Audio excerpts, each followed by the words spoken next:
Hello, এটা কি বিদ্যুৎ অফিস নি? জি, আপনাদের কি অভিযোগ বলুন। সমস্যা তো মেলা তোমরা কোয়ান করতাম। দিন নাই রাত নাই তোরা কারেন্ট লইকে শুরু করছ তো। আপনি একটু শান্ত হন। রাখ তো শান্ত। আরে কসাই তুই কি মুসলমান নাকি অন্য ধর্মের? আপনি আমার ধর্ম নিয়ে কেন কথা বলতেছেন? তুই মুসলমান কিনা কইতাম হাইতান না। নামাজের সময় নামাজে খাড়াইলে তুই টুকুর করি কারেন্ট আন লই যাস। আমাদের বরাদ্দ যতটুকু থাকে ততটুকুই আমরা দিই। রাখ তোর বরাদ্দ।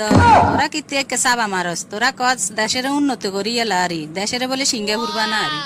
অথচ 24 ঘন্টার ভিতরে 18 ঘন্টায় কারেন্ট থাকে না। ইরে বেডা গল তোরা দেশটারে হাইসত কি? ভাবি, আপনার ঘরে কি আইপিএস নাই? আইপিএস কি তোর বাপে নিলে? ভাবি, আপনি গরম হবেন না, আমার কথাগুলো মনোযোগ দিয়ে শুনুন। দেখ ইয়ে কইবি তা তাই ক।